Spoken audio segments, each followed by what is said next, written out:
तस्मै श्री गुरवे नमः। दक्षिणामूर्तये नमः।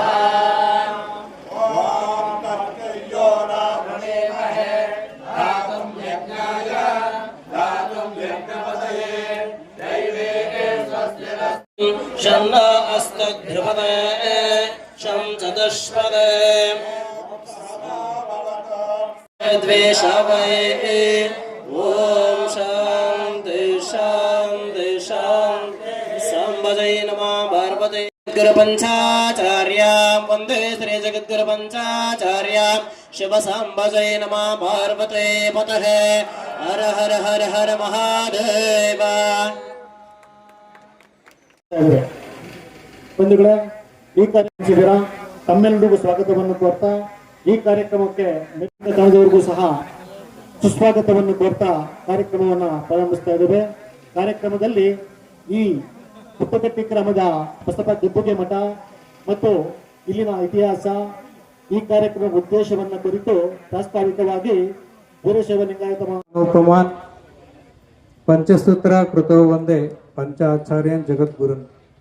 ಪ್ರಾರಂಭದಲ್ಲಿ ಎನ್ನ ಆರಾಧ್ಯ ದೇವರನ್ನು ಅವರ ಮಂದಿರದಲ್ಲಿ ಸ್ಮರಿಸಿಕೊಳ್ಳುತ್ತಾ ಆನೇಕಲ್ ತಾಲೂಕಿನ ಇತಿಹಾಸ ಪ್ರಸಿದ್ಧವಾದ ಮುತ್ತುಗಟ್ಟಿ ಮಹಾನಗರದಲ್ಲಿ ಶ್ರೀ ಗದ್ದಿಗೇಶ್ವರ ಸ್ವಾಮಿ, ಶ್ರೀ ವೀರಭದ್ರ ಸ್ವಾಮಿ, ಶ್ರೀ ಗುರುಬಸಪ್ಪ ಗದ್ದಿಗೆ ಮಠ, ನಂಜೀಶ್ವರ ಸ್ವಾಮಿ ಪ್ರತಿಷ್ಠಾಪನಾ ಜೀರ್ಣೋದ್ಧಾರ ಹಾಗೂ ಆನೆಕಲ್ಪಾದ ಶ್ರೀಗಳು ಆಗಮಿಸುತ್ತಾರೆ. ಅವರಿಗೂ ನನ್ನ ವಂದನೆಗಳನ್ನು ಅರ್ಪಿಸುತ್ತಾ ಈ ಭಾಗದ ಇಲ್ಲಿನ ಒಂದು ಜನಪ್ರಿಯತೆ ಪಡೆದಂತಹ ಎಲ್ಲ ನಮ್ಮ ನಾಯಕರಾದ ನಮ್ಮ ಜೆಡಿಯು ಅಧ್ಯಕ್ಷರಾದ ಮಾಜಿ ಅಧ್ಯಕ್ಷರಾದ ಜಯಣ್ಣನವರು, ಸಂಸದ ಜಯಣ್ಣನವರು ಬಂದಿದ್ದಾರೆ. ಅವರಿಗೂ ನೀಲಕಂಠಯ್ಯ ಅವರು ಒಂದು ಮಾಜಿ ಅಧ್ಯಕ್ಷರು ನಮ್ಮ ಸಮಾಜದ, ಅವ್ರಿಗೂ ಕೂಡ ನಮ್ಮ ಮಾಜಿ ಅಧ್ಯಕ್ಷರಾದ ನಮ್ಮ ಆರ್ ಮಹೇಶ್ವರವರಿದ್ದಾರೆ ರಾಜಾಪುರ, ಅವರು ಸ್ವಲ್ಪ ವೇದಿಕೆ ಮೇಲೆ ಬರಬೇಕು ಅಂತ ನಾವು ಕೇಳ್ಕೊಳ್ತಾ ಇದ್ದೀವಿ. ಇನ್ನೂ ಹಲವಾರು ನಾಯಕರಿದ್ದಾರೆ, ಮುಖಂಡರಿದ್ದಾರೆ. ಇಲ್ಲಿ ನಮ್ಮ ಪತ್ರಕರ್ತರ ಅದರ ನಮ್ಮ ಮಲ್ಲಿಕಾರ್ಜುನ್ ಇದ್ದಾರೆ. ಅವ್ರಿಗೆಲ್ಲ ಅನ್ಯತ ಭಾವಿಸಬಾರ್ದು, ಯಾಕಂತಂದರೆ ಈ ಕಾರ್ಯಕ್ರಮ ತಡವಾಗಿ ಆಯಿತು. ನಂದಿ ಗೋತ್ರಾಧಿನಾಯಕಂ ವೃಷ್ಟಿಸೂತ್ರ ಕೃತ ಒಂದೇ ಮರುಳಾರಾಧ್ಯಂ ಜಗದ್ಗುರು. ಮುತ್ತುಗಟ್ಟಿ ಗ್ರಾಮದಲ್ಲಿ ಶ್ರೀ ಗದ್ದಿಗೇಶ್ವರ ಸ್ವಾಮಿ, ಶ್ರೀ ವೀರಭದ್ರ ಸ್ವಾಮಿ ಪ್ರತಿಷ್ಠಾಪನೆ ನಿಮಿತ್ತ ಮಾಡಿಕೊಂಡು ಗುರುಬಸಪ್ಪ ಗದ್ದಿಗೆ ಮಠದ ಜೀರ್ಣೋದ್ಧಾರ, ನಂದೀಶ್ವರ ಸ್ವಾಮಿಯ ಪ್ರತಿಷ್ಠಾಪನೆ, ಮಹಾಕುಂಭಾಭಿಷೇಕ ಮಹೋತ್ಸವ ಕಾರ್ಯಕ್ರಮವನ್ನು ಆಯೋಜನೆ ಮಾಡಿ ಶ್ರೀಮದ್ ಉಜ್ಜಯಿನಿ ಜಗದ್ಗುರು ಮಹಾಸನ್ನಿಧಿಯವರನ್ನ ಗ್ರಾಮದ ಪುರಪ್ರವೇಶವನ್ನು ಮಾಡಿಸಿ ವೈಭವಪೂರ್ವಕವಾದ ಅಡ್ಡಪಲ್ಲಕ್ಕಿ ಮಹೋತ್ಸವದ ಭಕ್ತಿಯ ಶ್ರದ್ಧೆಯ ಮೆರವಣಿಗೆಯನ್ನ ಸಮರ್ಪಣೆ ಮಾಡಿಕೊಂಡು ಬಂದು ಈಗ ಜರುಗುತ್ತಿರುವ ಧರ್ಮ ಸಮಾರಂಭದ ವೇದಿಕೆಯ ಸಮ್ಮುಖವನ್ನು ವಹಿಸಿ ತಮ್ಮ ಅಮೂಲ್ಯವಾದ ಧರ್ಮ ಸಂದೇಶವನ್ನು ನೀಡಿರುವ ನಾಗಲಾಪುರ ಸಂಸ್ಥಾನ ಹಿರೇಮಠದ ಶಟಸ್ಥಲ ಬ್ರಹ್ಮಿ ಪಟ್ಟದ ತೇಜೇಶಲಿಂಗ ಶಿವಾಚಾರ್ಯ ಸ್ವಾಮೀಜಿಯವರ, ಗುಮ್ಮಳಾಪುರ ಕ್ಷೇತ್ರದ ಶಟಸ್ಥಲ ಬ್ರಹ್ಮಿ ಶಿವಾನಂದ ಶಿವಾಚಾರ್ಯ ಸ್ವಾಮೀಜಿಯವರ ಈ ಎಲ್ಲ ಕಾರ್ಯಕ್ರಮಗಳ ಮಾರ್ಗದರ್ಶನವನ್ನು ಮಾಡಿ ಕಾರ್ಯನಿಮಿತ್ತ ತೆರಳಿರುವ ರಾಜಾಪುರ ಸಂಸ್ಥಾನ ಹಿರೇಮಠದ ಶಟಸ್ಥಲ ಬ್ರಹ್ಮಿ ಡಾಕ್ಟರ್ ಪಟ್ಟದ ರಾಜೇಶ್ವರ ಶಿವಾಚಾರ್ಯ ಸ್ವಾಮೀಜಿಯವರೇ, ಶಿವಾಜಿನಗರದ ಶ್ರೀಗಳವರ, ವಿಶೇಷವಾಗಿ ನಿಮ್ಮೆಲ್ಲರನ್ನ ಕುರಿತು ಮಾತನಾಡಿದಂತಹ ಈ ಭಾಗದ ವೀರಶೈವ ಲಿಂಗಾಯತ ಮಹಾಸಭೆಯ ಅಧ್ಯಕ್ಷರಾದ ಹಿನ್ನಕ್ಕಿ ಜಯಣ್ಣನವರೇ, ಮುಖಂಡರಾದಂಥ ನೀಲಕಂಠಯ್ಯನವರೇ, ವಿಶೇಷವಾಗಿ ಇತ್ತೀಚೆಗೆ ಕೆಲವೇ ದಿನಗಳ ಹಿಂದೆ ಕೊಡಿಗೆಹಳ್ಳಿ ಗ್ರಾಮದಲ್ಲಿ ವಿಶೇಷವಾದಂಥ ಕಾರ್ಯಕ್ರಮವನ್ನು ಆಯೋಜನೆ ಮಾಡಿ ಉಜ್ಜಯಿನಿ ಜಗದ್ಗುರವರನ್ನ, ರಂಭಾಪುರಿ ಜಗದ್ಗುರವರನ್ನ, ಮೈಸೂರು ಮಹಾರಾಜರನ್ನ ಕರೆಸಿ ಬಹಳ ದೊಡ್ಡ ಕಾರ್ಯಕ್ರಮವನ್ನು ನಡೆಸಿದಂತಹ ಯಜಮಾನ್ ನಂಜುಂಡೇಶ್ ಅವರೇ, ನೀಲಕಂಠಯ್ಯನವರೇ, ಜಯಣ್ಣನವರೇ, ಅರುಣ ಆರಾಧ್ಯ ಅವರೇ, ನಮ್ಮ ಪ್ರಾರ್ಥನೆಯನ್ನ ಮಾಡಿದಂಥ ನಂಜಪ್ಪನವರೇ, ಉಪನ್ಯಾಸಕರಾದಂಥ ಶಿವಕುಮಾರ್ ಅವರೇ, ಮಂಜುಳಾ ನೀಲಕಂಠಯ್ಯನವರೇ, ಉಳಿದಂತೆ ವಿಶೇಷವಾಗಿ ಶ್ರೀಮತಿ ಕುಸುಮಾ ನಟರಾಜ್ ಅವರೇ, ಅದರ ಜೊತೆಗೆ ನಿನ್ನೆ ದಿನ ಜಗದ್ಗುರು ಮಹಾಸನ್ನಿಧಿಯವರ ವಾಸ್ತವಿಕ ವ್ಯವಸ್ಥೆ ಮಾಡಿ ಶಿವಪೂಜೆಯ ಪ್ರಸಾದಗಳನ್ನು ನೆರವೇರಿಸಿರುವಂತಹ ಸದ್ಭಕ್ತರಾದಂಥ SRS ಚಂದ್ರು ಅವರೇ, ವಿಶೇಷವಾಗಿ ಈ ಎಲ್ಲ ಆಗಮಿಕ ಕಾರ್ಯಗಳನ್ನು ನಡೆಸಿಕೊಟ್ಟಂತಹ ರಾಜಣ್ಣನವರನ್ನು ಮೊದಲುಗೊಂಡು ಎಲ್ಲ ಪುರೋಹಿತ ಬಳಗವೇ, ಆಗಮಿಸಿದ ಭಕ್ತ ಬಂಧುಗಳೇ, ವಾತ್ಸಲ್ಯ ಮೂರ್ತಿಗಳಾದ ತಾಯಂದಿರೇ, ಸುದ್ದಿ ಮಾಧ್ಯಮದ ಪ್ರತಿನಿಧಿಗಳವರೇ, ಮುದ್ದು ಮಕ್ಕಳೇ, ಸೇರಿದಂತೆ ನಿಮ್ಮೆಲ್ಲರಿಗೂ ಜಗದ್ಗುರು ಪಂಚಾಚಾರ್ಯರು, ಉಜ್ಜಯಿನಿ ಪೀಠದ ಕ್ಷೇತ್ರನಾಥ ಜಗದ್ಗುರು ಮರುಳ ಸಿದ್ಧರು, ಜಗನ್ಮಾತೆ ಗೌರಿದೇವಿ ಅನಂತ ಸನ್ಮಂಗಲಗಳನ್ನು ಅನುಗ್ರಹಿಸಲಿ ಅನ್ನುವಂತಹ ಶುಭ ಹಾರೈಕೆಗಳನ್ನು ಆಶೀರ್ವಾದ ಮಾಡತಕ್ಕಂಥವರಾಗಿದ್ದೆವು. ಈ ನಾಡು ಸಮೃದ್ಧವಾಗಲಿ, ಸುಭಿಕ್ಷವಾಗಲಿ, ಒಳ್ಳೆಯ ಮಳೆಯಾಗಲಿ, ಒಳ್ಳೆಯ ಬೆಳೆಯಾಗಲಿ, ಬೆಳೆಗೆ ತಕ್ಕ ಮಾರುಕಟ್ಟೆ ಮೌಲ್ಯ ದೊರೆತು ಈ ದೇಶದ ಬೆನ್ನೆಲುಬು ಅನಿಸಿಕೊಂಡಂತಹ ಅನ್ನದಾತ ರೈತನ ಬದುಕು ಉತ್ತಮಗೊಳ್ಳಲಿ, ಎಲ್ಲರ ವ್ಯವಹಾರ, ವ್ಯಾಪಾರ, ಉದ್ಯೋಗಗಳು ಅಭಿವೃದ್ಧಿಯಾಗಲಿ, ವಧುವರರ ಕಲ್ಯಾಣವಾಗಲಿ, ವಿದ್ಯಾರ್ಥಿಗಳ ಭವಿಷ್ಯ ಉಜ್ವಲವಾಗಲಿ, ಸಂತಾನ ಅಪೇಕ್ಷಿ ದಂಪತಿಗಳಿಗೆ ದೇಶಭಕ್ತ, ವಿದ್ಯಾ ವಿನಯ ಸಂಸ್ಕಾರವಂತ ಧರ್ಮನಿಷ್ಠ ಮಕ್ಕಳು ಹುಟ್ಟುವಂತಾಗಲಿ, ಗ್ರಾಮದ, ಪಟ್ಟಣದ, ರಾಜ್ಯದ, ದೇಶದ ಎಲ್ಲ ಜನರು ನಾವಿಂಥ ಜಾತಿಯವರು, ಜನಾಂಗದವರು, ಧರ್ಮದವರು ಅನ್ನೋದಕ್ಕಿಂತ ಬದಲಾಗಿ ನಾವೆಲ್ಲರೂ ಈ ದೇಶದ ಸತ್ಪ್ರಜೆಗಳು, ಭಾರತ ಮಾತೆಯ ಮಕ್ಕಳು, ನಾವೆಲ್ಲರೂ ಭಾರತೀಯರು ಅನ್ನುವಂತಹ ಸಮನ್ವಯ ಭಾವ ಎಲ್ಲರಲ್ಲೂ ಒಡಮೂಡುವಂತ ಆಗಲಿ ಅನ್ನುವಂತಹ ಅನಂತ ಸನ್ಮಂಗಲಗಳನ್ನ ಮತ್ತೊಮ್ಮೆ ಮಗದೊಮ್ಮೆ ಸೇರಿದಂತ ನಿಮ್ಮೆಲ್ಲರಿಗೂ ಆಶೀರ್ವಾದ ಮಾಡತಕ್ಕಂಥವರಾಗಿದೆ. ನಾವು ಹಿತಕಾರಕಂ ಅನ್ನುವಂತ ಮಾತನ್ನು ಹೇಳ್ತಾರೆ ನೋಡಿ, ಎಂತ ಅದ್ಭುತವಾದ ಮಾತು. ಸ್ವತಃ ಪರಮಾತ್ಮ ಹೇಳ್ತಾನೆ, ಕೇವಲ ಒಬ್ಬರ ಕಲ್ಯಾಣಕ್ಕಾಗಿ ಅಲ್ಲ, ಸರ್ವೇಶಾಂ ಹಿತಕಾರಕಂ, ಜಗತ್ತಿನ ಕಲ್ಯಾಣಕ್ಕಾಗಿ ನೀವು ಹೋಗಿ ಆವಿರ್ಭವಿಸಿ ಜಗತ್ತನ್ನ ಉದ್ಧಾರ ಮಾಡ್ರಿ ಎನ್ನುವಂತ ಮಾತನ್ನ ಪರಮಾತ್ಮ ಅಪ್ಪಣೆಯನ್ನು ಕೊಡ್ತಾನೆ. ಹಾಗೆ ನೋಡಿದ್ರೆ ಜಗತ್ತಿನ ಮೊದಲ ಗುರು ಯಾರಪ್ಪ ಅಂದ್ರೆ ಸದಾಶಿವನೇ, ಪರಮಾತ್ಮನೇ, ಪರಮೇಶ್ವರನೇ. ಆತನೇ ಮೊದಲ ಜಗದ್ಗುರು. ಆತನ ಅಪ್ಪಣೆಯಂತೆ ಆತನ ಮುಖದಿಂದ ಆವಿರ್ಭವಿಸಿದ ಜಗದ್ಗುರು ಪಂಚಾಚಾರ್ಯರು ಈ ಜಗತ್ತಿನ ಮೊಟ್ಟ ಮೊದಲ ಗುರುಗಳು ಅನ್ನುವಂಥದ್ದನ್ನು ನೆನಪಿನಲ್ಲಿ ಇಟ್ಟುಕೋಬೇಕು. ಈ ಜಗತ್ತಿನ ಆದಿಯ ಗುರುಗಳು ಯಾರು ಅಂದ್ರೆ ಜಗದ್ಗುರು ಪಂಚಾಚಾರ್ಯರು. ಈ ಅಡ್ಡ ಪಲ್ಲಕ್ಕಿ ಅನ್ನುವಂಥದ್ದು ಇದೆಯಲ್ಲ, ಇದೊಂದು ಅಪಭ್ರಂಶ ರೂಪದು. ನೀವೇನ್ ಅನ್ಕೊಳ್ತೀರ ಅಂದ್ರೆ ಪಲ್ಲಕ್ಕಿ ಅಡ್ಡದ, ಅದಕ್ಕಿದೆ ಅಡ್ಡ ಪಲ್ಲಕ್ಕಿ ಅಂತಾರ ಅಂತ ನೀವು ತಿಳ್ಕೊಂಡಿದ್ದೀರಿ. ಆದ್ರೆ ನಿಜವಾದ ಅರ್ಥ ಏನಪ್ಪಾ ಅಂತ ಕೇಳಿದ್ರೆ ಅದು ಅಡ್ಡ ಪಲ್ಲಕ್ಕಿ ಉತ್ಸವ ಅಲ್ಲ, ಆದ್ಯರ ಪಲ್ಲಕ್ಕಿ ಉತ್ಸವ. ಆದ್ಯರ ಪಲ್ಲಕ್ಕಿ ಉತ್ಸವ. ಆದ್ಯ ಅಂದ್ರೆ ಏನು? ಮೊದಲು, ಪ್ರಥಮ, ಆದಿ ಅಂತ ಅರ್ಥ. ಯಾರು ಈ ಜಗತ್ತಿನ ಆದಿಯ ಗುರುಗಳೋ ಅವರ ಪಲ್ಲಕ್ಕಿ ಉತ್ಸವ ಅನ್ನುವಂಥದ್ದನ್ನ ಅರ್ಥ ಮಾಡ್ಕೋಬೇಕು. ಅದು ಅಡ್ಡಿರೋದಕ್ಕೂ ಅಪಭ್ರಂಶ ರೂಪದಿಂದ ಇದು ಆದಿಯ ಗುರುಗಳು ಆದ್ಯರ ಪಲ್ಲಕ್ಕಿ ಉತ್ಸವ ಹೋಗಿ ಅಡ್ಡ ಪಲ್ಲಕ್ಕಿ ಅನ್ನುವಂಥದ್ದು ಆಗಿದೆ. ಇದು ಜಗತ್ತಿನ ಮೊದಲ ಗುರುಗಳನ್ನ ಗೌರವಿಸುವಂತ ಒಂದು ಪ್ರಾಕಾರ ಪಲ್ಲಕ್ಕಿ ಉತ್ಸವ. ಇನ್ನು ಈ ಪಲ್ಲಕ್ಕಿ ಉತ್ಸವ ಜಗದ್ಗುರುವರನ್ನ ಹೊತ್ತು ಮೆರೆಸೋದ್ರಿಂದ ಏನು ಸಿಗ್ತದ ಅನ್ನುವಂಥದ್ದು ಕೆಲವು ಕುತೂಹಲದ ಮಾತುಗಳಿರ್ಬೋದು.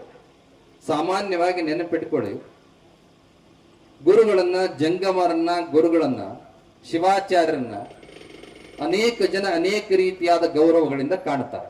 ಕೆಲವರು ಪಾದ ಪೂಜೆ ಕರೀತಾರೆ, ಕೆಲವರು ಭಿನ್ನ ಕರೀತಾರೆ, ಕೆಲವರು ಪಾದ ಪೂಜೆನೂ ಮಾಡ್ಲಿಕ್ಕೆ ಆಗೋದಿಲ್ಲ, ಭಿನ್ನ ಮಾಡಿಸ್ಲಿಕ್ಕೂ ಆಗೋದಿಲ್ಲ ಅಂತೇಳಿ ಗುರುಗಳು ಎಲ್ಲಿರ್ತಾರೆ ಅಲ್ಲೇ ಹೋಗಿ ನಮಸ್ಕಾರ ಮಾಡಿ ಬರುವಂಥದ್ದು ಅದ. ಇನ್ನು ಈ ರೀತಿ ಗುರುಗಳು ಬಂದಾಗ ಕಾರ್ಯಕ್ರಮಕ್ಕೆ ಬಂದು ನಮಸ್ಕಾರ ಮಾಡುವಂಥದ್ದು ಅದ.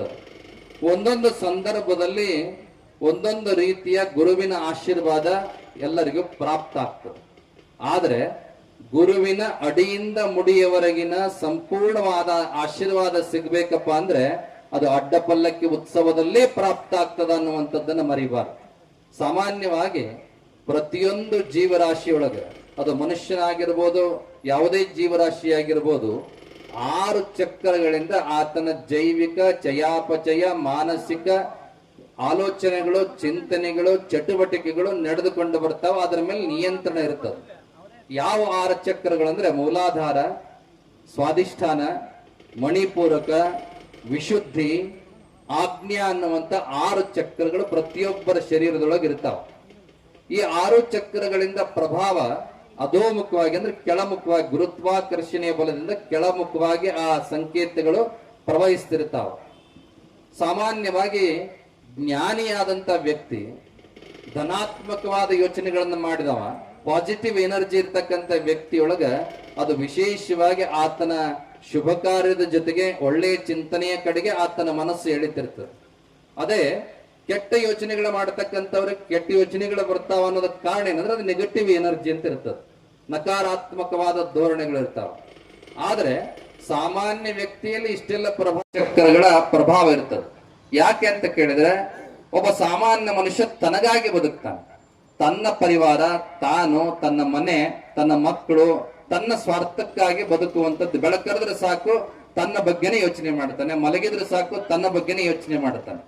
ಆದ್ರೆ ಗುರುಗಳಾದಂಥವರು, ಜಗದ್ಗುರುಗಳಾದಂಥವರು ಕೇವಲ ಅವರ ಬಗ್ಗೆ ಯೋಚನೆ ಮಾಡೋದಲ್ಲ, ಜಗತ್ತಿನ ಕಲ್ಯಾಣಕ್ಕಾಗಿ ಯೋಚನೆ ಮಾಡ್ತಾರೆ, ಮಾನವನ ಕಲ್ಯಾಣಕ್ಕಾಗಿ ಯೋಚನೆ ಮಾಡ್ತಾರೆ, ಸಕಲ ಜೀವರಾಶಿಗಳಿಗೆ ಲೇಸನ್ನೇ ಬಯಸ್ತಕ್ಕಂಥ ನಿಟ್ಟಿನೊಳಗೆ ಯೋಚನೆ ಮಾಡ್ತಾರೆ.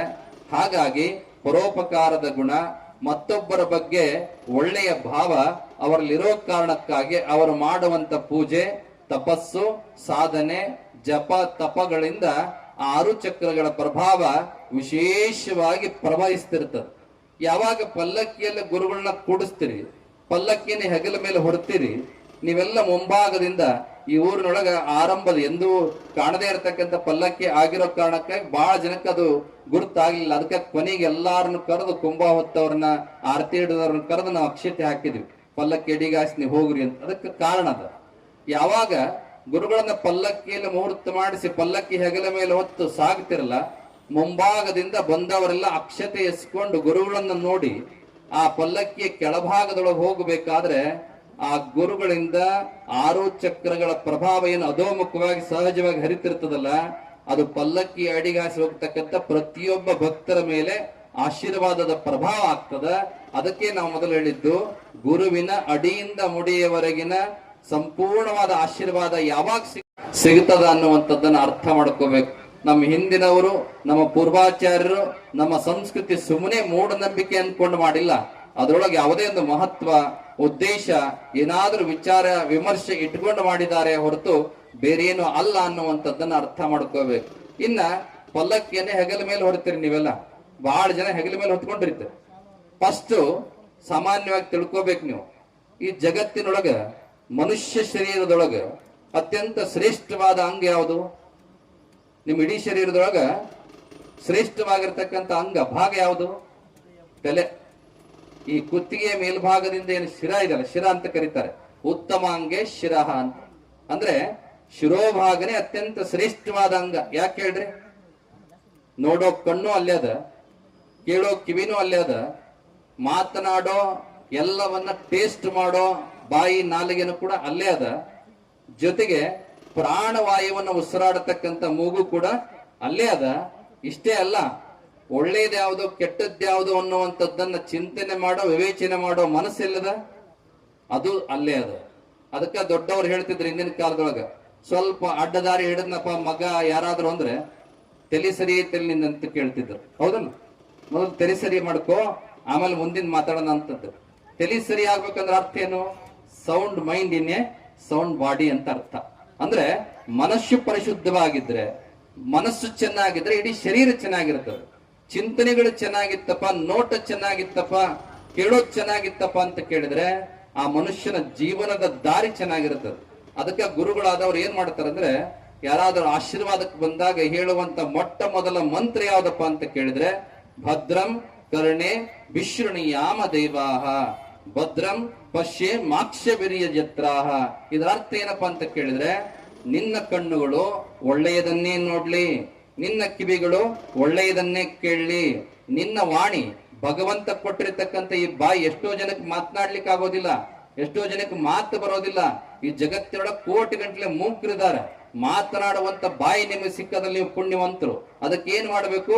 ಒಳ್ಳೆಯ ಮಾತುಗಳನ್ನೇ ಆಡಬೇಕು, ಶುಭಾಷಿತವನ್ನೇ ಮಾತನಾಡಬೇಕು, ಒಳ್ಳೆಯ ಚಿಂತನೆಯನ್ನೇ ಮಾಡಬೇಕು, ಒಳ್ಳೆಯದನ್ನೇ ಸೇವನೆ ಮಾಡಬೇಕು ಅನ್ನುವಂಥದ್ದನ್ನ ಆಶೀರ್ವಾದ ಮಾಡತಕ್ಕಂಥದ್ದು. ಅದಕ್ಕ ಹೆಗಲ ಮೇಲೆ ಹೊತ್ತಾಗ ಮೊದಲು ಗುರುಗಳ ದೃಷ್ಟಿ ಅವರ ತಲೆ ಮೇಲೆ ಬೀಳ್ತದ. ಶಿರಸ್ಸು ಸರಿಯಾಗಿದ್ರೆ ಇಡೀ ದೇಹ ಚೆನ್ನಾಗಿರ್ತದ.